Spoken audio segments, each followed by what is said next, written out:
So, from my understanding, I'm about a month out from these like huge seizures that I had that caused all of these memory issues for me. And I have memory issues almost always when I have seizures, but most of the time, given a few days, maybe a week, my memories come back. But if I have a really, really bad seizure and then I have a lot of seizures following that up, it's happened 2 or 3 times in my lifetime that I know of that like a big chunk of memories just never came back.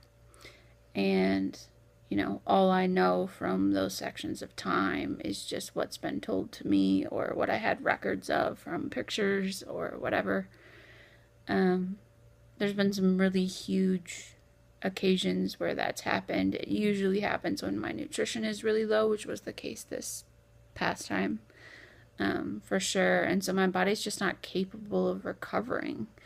And it's so weird to think about your brain just like erasing a section of time or erasing, you know, bits and pieces of memories. And, your memories aren't stored really great. It's not a really consistent filing system up there, which as an OCD person I find really annoying. But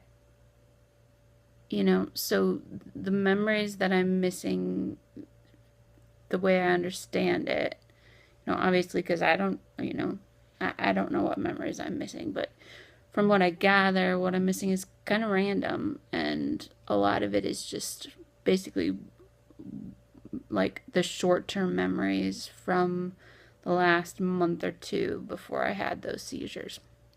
So things that were more long term or like daily things, how to brush my teeth, stuff like that. I know all of that, all of those things.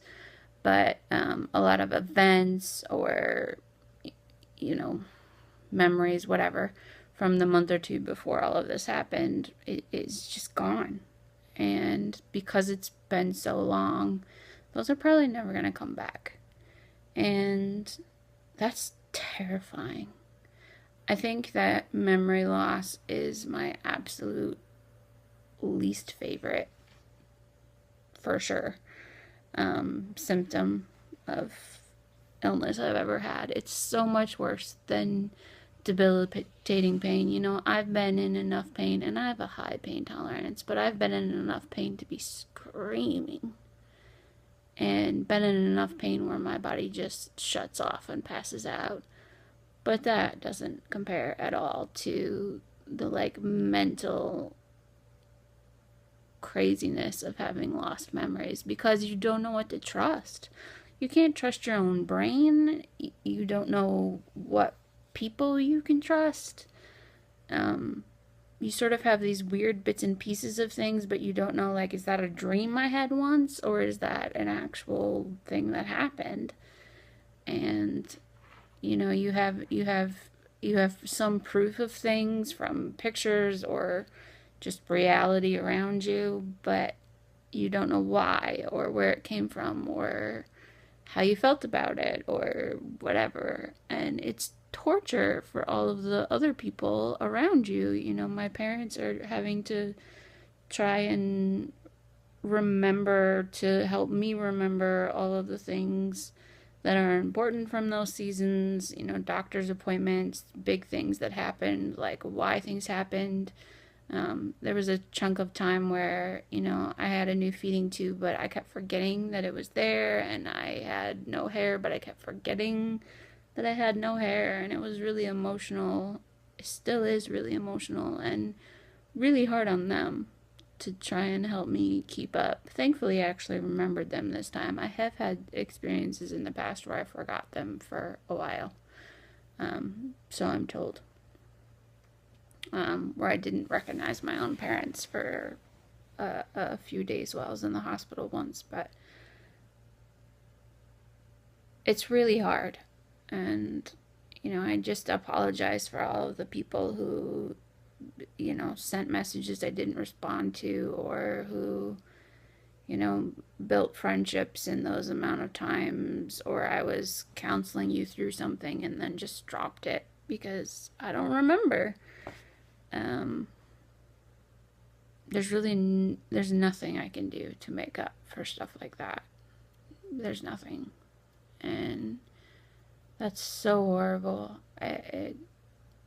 It's horrible to not be able to fix that with people. You just have to start over and pray that God brings back what needs to be brought back. And at this point it's just rebuilding, rebuilding the things that are necessary and letting go of the things that aren't. I fought for a really long time to get back all of the information I could from those couple of months, and I think that was a mistake because it was just like learning information that I didn't really know. It was just like facts. And I think now I'm just sort of letting go and trusting that God will rebuild what needs to be rebuilt. That the grace from the people who I neglected or who I said I was going to hang out with and then I didn't, or I, was supposed to send them something and I forgot about it, or whatever. I don't even know. I don't know because I don't remember. But yeah, it's horrible. But I'm giving myself grace and letting this start over and saying, okay, just gonna take it from here and move forward instead of trying to keep rebuilding those couple of months. So yeah, I think this is a better way for me to do it. Day in the life of a sick girl who is getting better.